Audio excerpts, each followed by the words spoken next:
अखंड मंथन के सभी दर्शकों को नमस्कार। मैं हूं शेखर त्रिपाठी और आप देख रहे हैं हमारा YouTube चैनल अखंड मंथन।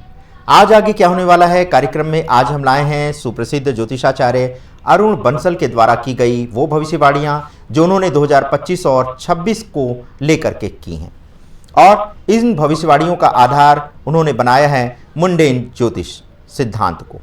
मुंडेन ज्योतिष यानी मेदिनी ज्योतिष प्राकृतिक आपदाओं, राजनीति, अर्थव्यवस्था और वैश्विक घटनाओं की भविष्यवाणी के लिए बहुत सटीक मानी जाती है।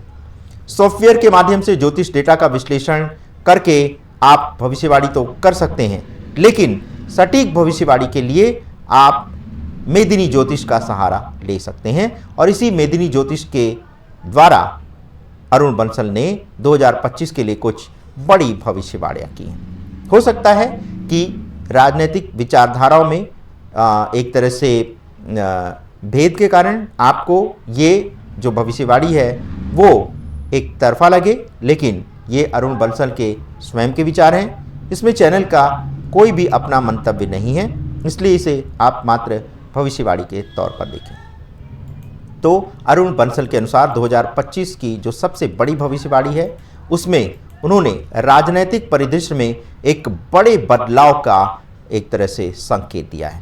उन्होंने प्रधानमंत्री श्री नरेंद्र मोदी और अमेरिकी राष्ट्रपति डोनाल्ड ट्रंप दोनों नेताओं की कुंडली का विश्लेषण करते हुए ये पाया है कि दोनों की कुंडली में वृश्चिक राशि है। 2025 में शनि का गोचर चौथे और अष्टम भाव में होगा, जो जनता का रुझान कम करने का संकेत दे रहा है। तो उनके अनुसार मोदी जी का स्वास्थ्य तो अच्छा रहेगा, लेकिन राजनीतिक पकड़ हो सकता है आने वाले समय में कमज़ोर हो जाए और अगला चुनाव उनके लिए उतना अनुकूल नहीं रहेगा। इसी के साथ उन्होंने अमेरिकी राष्ट्रपति डोनाल्ड ट्रंप के लिए ये भविष्यवाणी की है कि उनका जो दूसरा कार्यकाल है उसमें उनके स्वास्थ्य की चुनौतियां खड़ी हो सकती हैं। उनके कार्यकाल में तनाव और टकराव बहुत बढ़ने वाले हैं। इसी के साथ उन्होंने भारत में नए नेतृत्व के आगमन की भी भविष्यवाणी की है। उनका कहना है कि मोदी और ट्रंप युग के बाद दोनों देशों में नए नेताओं का उदय होगा। अर्थव्यवस्था और बाजार को लेकर के उन्होंने कहा है कि गोल्ड रेट्स यानी सोने के भाव में 2025 में स्थिरता के बाद 2026 में सोने के जो दाम है उसमें भारी वृद्धि देखी जाएगी। बृहस्पति यानी गुरु का उच्च प्रभाव गोल्ड के दाम बढ़ाएगा। इसी प्रकार से शेयर मार्केट को लेकर के उनका कहना है कि 2025 में शेयर मार्केट स्थिर रहेगा। शुक्र और बुध का प्रभाव शेयर बाजार को नियंत्रित करेगा। जहां तक प्रॉपर्टी रेट्स की बात है तो 2025 में स्थिरता बनी रहेगी। 2026-27 में प्रॉपर्टी के दामों में गिरावट की भी संभावना है। प्राकृतिक आपदाओं को लेकर के उन्होंने भविष्यवाणी की है कि 2025 में भूकंप और जल प्रलय जैसी घटनाओं की संभावना कम दिखाई दे रही है। जैसा कि उनका कहना है कि 2023 और 24 में झटकों का प्रभाव अधिक था, लेकिन अब स्थिति स्थिर हो रही है। वर्षा और मानसून के बारे में उनका कहना है कि 2025 में समय से पहले और भारी वर्षा के संकेत मिल रहे हैं। बारिश का अनियमित वितरण हो सकता है। भारत के भविष्य को लेकर के उनका कहना है कि गुरु उच्च का प्रभाव जो है वो देखने को मिलेगा, और 2026 में गुरु के उच्च प्रभाव भारत के लिए एक शुभ संकेत दे रहा है।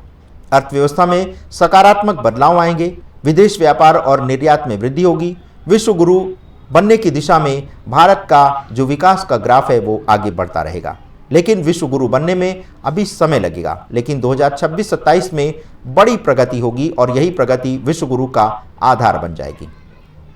वैश्विक परिदृश्य के बारे में उनका कहना है कि युद्ध की स्थिति जो है वो रूस और यूक्रेन, इजराइल, फिलिस्तीन में बढ़ती हुई तो दिखाई दे रही है, लेकिन 2025 तक शांति की भी संभावना नजर आ रही है।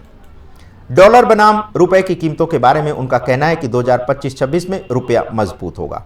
डॉलर के मुकाबले रुपया स्थिर रहेगा, और इसी के साथ उन्होंने ये भी कहा है कि तिथियों और पर्वों की जो गणनाएं की जाती हैं और तिथियों और पर्वों को लेकर के जो भ्रम होता है वो भी इस बार देखा जाएगा।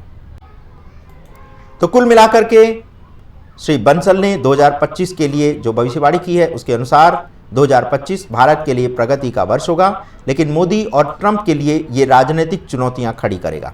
2026 में गोल्ड और प्रॉपर्टी बाजार में बड़े बदलाव होंगे। गुरु उच्च का प्रभाव भारत को आर्थिक और वैश्विक स्तर पर मजबूती प्रदान करेगा, लेकिन प्राकृतिक आपदाओं का खतरा कम रहेगा और युद्ध की स्थितियां शांत होने लगेंगी। तो कुल मिलाकर के जो ये उनका ज्योतिषी विश्लेषण है ये मेदिनी ज्योतिष पर आधारित था। तो आज के इस विशेष कार्यक्रम में आज बस इतना ही। मिलते हैं अगले कार्यक्रम में, तब तक के लिए हमें अनुमति दें। धन्यवाद, नमस्कार।